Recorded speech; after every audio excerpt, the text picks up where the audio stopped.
شادی کی پہلی رات عشاء نے اپنے خاوند عمر کو اپنے قریب آنے سے منع کر دیا۔ خاوند خاموشی سے پیچھے ہو گیا، لیکن آج بدقسمتی سے لڑکی پاگل ہو چکی ہے۔ یہ کہانی ہے کیا، اور عشاء کے ساتھ یہ معاملہ کیوں پیش آیا؟ کیوں اپنے ہی خاوند کو، جس کے ساتھ وہ نکاح میں ہیں، اس کو اپنے ساتھ وہ تعلقات قائم کرنے سے کیوں روکتی رہی جو ایک میاں بیوی کے درمیان نکاح کے بعد تعلقات پیدا ہو جاتے ہیں؟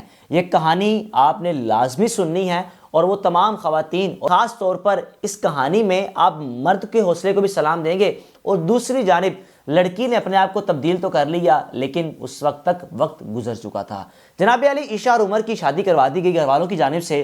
شادی کی پہلی رات تھی کہ عمر جب اپنی بیگم کے قریب گیا تو بیگم نے پیچھے دھکیل دیا کہ تمہارا مجھ پر کوئی حق نہیں ہے، بے شک ہمارا نکاح ہو چکا ہے۔ اب عمر نے جب یہ بات سنی تو ہکا بکا رہ گیا کہ شادی ہو گئی، اور شادی کی پہلی رات بیگم کے منہ سے اس طرح کے الفاظ، اور دوسرا میں اپنے گھر والوں سے اگر یہ جا کر بات کروں گا تو میرے گھر والے، میرا خاندان، میری فیملی کیا سوچے گی؟ اب عشاء نے اپنے خاوند کو اپنے پاس آنے سے تو روکا ہی روکا، لیکن روکنے کے بعد ایک بڑی اہم بات کی کہ میرے پر جس کا حق ہے یہ اسی کو میں دوں گی، کیونکہ میں محبت کسی اور سے کرتی ہوں، میں تمہارے ساتھ محبت نہیں کرتی۔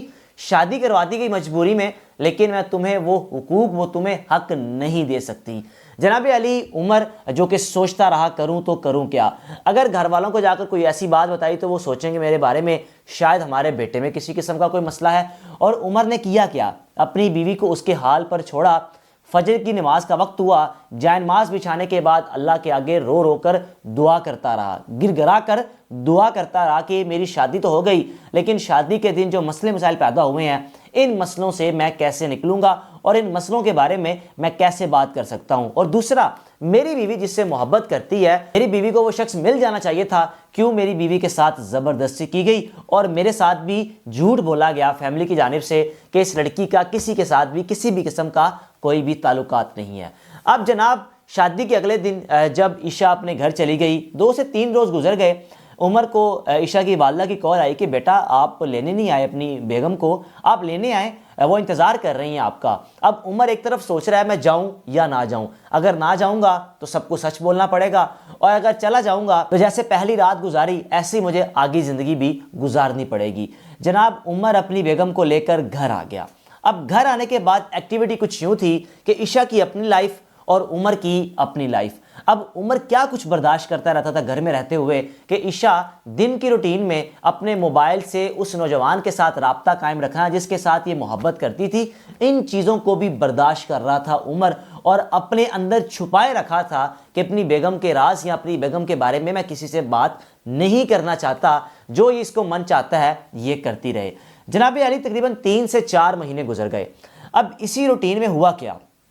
عمر کو ایک کال آئی، کال ایک دوست کی آئی کہ آپ کی بیگم ایک شخص کے ساتھ بیٹھی ہوئی ہیں، اور وہ شخص ہم نے کبھی دیکھا نہیں ہے، ہم حیران ہیں کہ معاملہ ہے کیا۔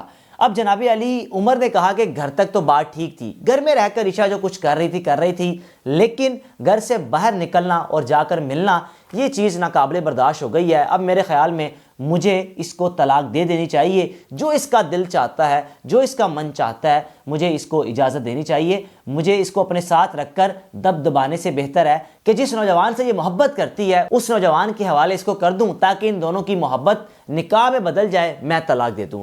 اب جناب، حقیقت تھی کیا؟ اس چیز کو آپ نے بڑا غور سے سننا ہے۔ جس شخص کے ساتھ بیٹھی ہوئی تھی وہ کون تھا؟ اب جناب، عمر نے جب اپنی بیگم کو جا کر دیکھا، بنا کچھ سوچے سمجھے اپنی بیگم کو وہاں سے اٹھایا، اور اٹھانے کے بعد اپنی بیگم کو سسرال چھوڑا، اور سسرال چھوڑنے کے بعد واپس آ گیا۔ واپس آنے کے بعد رابطہ بالکل ختم کر دیا، یہ کہہ دیا کہ میں تمہیں چھوڑتا ہوں، تمہاری زندگی کے حال پر، تم جیسے جینا چاہتی ہو جیو۔ اب عشاء اس وقت کچھ بھی کہہ نہیں پا رہی تھی، کیونکہ وہ کچھ کہنا چاہتی تھی لیکن وقت گزر چکا تھا۔ عمر اپنے گھر واپس آ گیا۔ اب عمر نے سوچا کہ میں تو اس کے گھر چھوڑ آیا ہوں، مجھے اب شادی کر لینی چاہیے، مجھے دوسری شادی کر لینی چاہیے۔ جناب علی، اسی دوران عمر نے ایک اور شادی کی، اس میں سے عمر کی ایک اولاد پیدا ہوئی، اور عمر اپنی زندگی میں مگن ہو گیا۔ عرصہ 4 سے 5 سال گزر گیا۔ ہوا کچھ یوں کہ عمر اپنے گھر سے اپنی گاڑی میں ایک کام کے سلسلے کے لیے گھر سے نکلا۔ اب جناب، گاڑی کے پیچھے ایک مہران گاڑی نے آ کر اس کی گاڑی کو ہٹ کیا، اس نے باہر نکلا، پہلے تو اس شخص کو دیکھا کہ یہ شخص مجھے دیکھا دیکھا لگتا ہے، لیکن اس کے بعد پیچھے گاڑی بیٹھے شخص نے کہا کہ آپ کا جو نقصان ہوا ہے میں بھر دیتا ہوں، آپ گاڑی سائڈ پہ لگائیں، میں بھی سائڈ پہ لگاتا ہوں۔ اب وہ مہران کا ڈرائیور کہنے لگا کہ میں نے آپ کو کہیں دیکھا ہے، مجھے لگتا ہے کہ آپ عشاء کے خاوند ہیں، اور جس روز میں عشاء کے ساتھ بیٹھا تھا آپ ہی آئے تھے اور عشاء کو اٹھانے کے بعد اس کے ماں باپ کے گھر چھوڑ آئے، جس کو آپ نے آج تک طلاق تو نہیں دی لیکن آپ اس سے علیحدہ ہو چکے ہیں، آپ نے کسی بھی قسم کا کوئی رابطہ نہیں قائم کیا۔ مہران کے ڈرائیور نے کہا کہ میں آپ کو کچھ حقیقت بتانا چاہتا ہوں، آئے ہم ڈھابے پہ بیٹھتے ہیں، چائے پیتے ہیں، اور چائے پیتے پیتے آپ کو کچھ باتیں بتانا چاہتا ہوں۔ اب عمر یہ سوچ رہا ہے کہ یہ تو میری بیوی کا بوائے فرینڈ تھا، یہ کیوں میرے ساتھ یہ بات کر رہا ہے؟ کہنے لگا آپ کو غلط فہمی ہے، میں اس کا بوائے فرینڈ بالکل بھی نہیں تھا، وہ میرے پاس ایک خط لے کر آئی تھی کہ یہ خط جبران تک پہنچا دینا جس سے میں محبت کرتی تھی۔ یہ غور کیجئے گا بات پر کہ جس سے میں محبت کرتی تھی، یہ خط اس تک پہنچا دیجئے گا۔ اس خط میں کیا لکھا ہوا تھا یہ بھی آگے چل کر بتاؤں گا۔ اب جناب جب عمر نے اپنی بیگم کو کال کی، جب مہران کے ڈرائیور کی بات سن لی جس کے ساتھ عشاء بیٹھی ہوئی تھی، اپنی بیگم کو کال کی اور کہا کہ میں تمہیں طلاق دیتا ہوں، تمہیں آزاد کرتا ہوں۔ یعنی چیزیں ابھی تک کنفیوژن میں تھی، عمر کو اس بات کا آئیڈیا ہی نہیں تھا کہ مہران کا ڈرائیور میرے ساتھ بات کیا کر رہا ہے، اور دوسری جانب آج ہی میں اپنی بیگم کو 4 سال کے عرصے کے بعد طلاق دے رہا ہوں اور کہہ رہا ہوں کہ تمہارے لیے اتنا ہی بہت ہے کہ تم نے جو میرے ساتھ کیا، آج میں تمہیں طلاق دیتا ہوں، تمہیں آزاد کرتا ہوں، تم کسی اور کے ساتھ شادی کر لو۔ طلاق کہنے ہی لگا تھا کہ فون عشاء کے ہاتھ سے نیچے گر گیا۔ اب جب عشاء کے ہاتھ سے فون نیچے گرا تو عشاء کی بہن نے فون اٹھایا، کہنے لگی بھیا آپ جس روز سے عشاء کو یہاں پر چھوڑ کے گئے ہیں ایک عرصہ 4 سال ہو گیا، آج تک عشاء نے کسی بھی قسم کی ہمارے ساتھ کوئی بات نہیں کی، ہمیں ایسے لگتا ہے عشاء پاگل ہو گئی ہے۔ اب یہ بات سننے کے بعد عمر حیران ہوا کہ میں نے اس کو چھوڑ دیا تھا اس کے حال پر، اور اس کا تو رابطہ بھی تھا، محبت بھی تھی، اب یہ پاگل ہو گئی ہے، یہ بات سمجھ نہیں آتی۔ اور عشاء کی بہن نے کہا کہ آپ کا نام ہی لیتی رہتی ہے بار بار، یہ چیز سمجھ سے باہر ہے، جس چیز کا عمر کو یقین بھی نہیں آ رہا تھا۔ اب عمر نے اپنے سسرال کا رخ کیا، یعنی اپنی بیگم کے گھر گیا کہ جا کر دیکھوں تو صحیح معاملہ ہے کیا، میری ساری جو بات کر رہی ہے اس میں کتنی حقیقت ہے۔ جب اس گھر میں پہنچا، اپنی بیگم کو دیکھا، بیگم اس کی ایک عجیب سی کیفیت، نہ کوئی بات کر پا رہی ہے، بات کرنا چاہتی ہے لیکن بول نہیں پا رہی، لیکن جب اس نے عمر کو دیکھا تو ایک دم اس میں چہرے میں ایسے خوشی مسکراہٹ سی آ گئی کہ جیسے جسم میں جان آ جاتی ہے، اور شاید اس کو پچھلے 4 سال سے اسی دن کا انتظار تھا۔ اب جناب علی اس ڈرائیور کی طرف آ جاتے ہیں۔ اس ڈرائیور نے ایک بڑی حقیقت بتائی، کہا کہ جو عشاء نے مجھے خط دیا تھا، وہ خط جب میں نے جا کے جبران کو دیا، جبران اس خط کو پڑھنے کے بعد اللہ کو پیارا ہو گیا، یہاں تو اس نے خودکشی کر لی، یہاں اٹیک ہوا۔ اس خط میں کیا لکھا ہوا تھا؟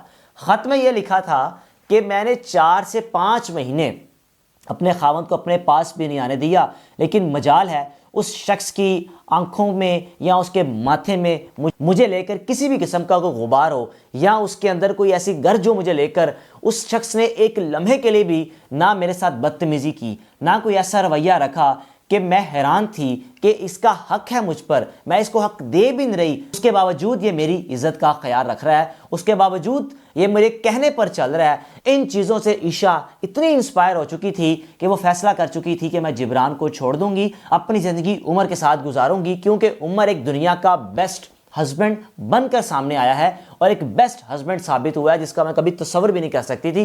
ہو سکتا ہے کہ اس طرح کا رویہ تو کبھی جبران بھی میرے ساتھ نہ رکھتا جس طرح کا رویہ میرے ساتھ عمر نے رکھا۔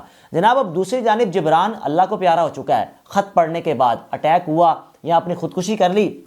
اب دوسری جانب جب عمر اپنی بیگم کے گھر پہنچا، جا کر اپنی بیگم کو اٹھایا، اٹھانے کے بعد اپنے گھر لے کر آیا، اپنی دوسری بیگم کے آگے لایا اور کہا کہ یہ میری پہلی بیگم ہے، آپ اس کے کپڑے وغیرہ چینج کریں، اس کو ذرا اس کی آپ بال وغیرہ بنائیں، میں اس کو چیک اپ کے لیے لے کے جا رہا ہوں ڈاکٹر کے پاس۔ اب جب ڈاکٹر کے پاس لے کر گیا، سائیکیٹرسٹ کے پاس، تو بات چیت کی، ڈاکٹر نے کہا کہ اگر آپ کوئی بات کرنا چاہتی ہیں آپ کریں، یہ آپ کا خاوند ہے۔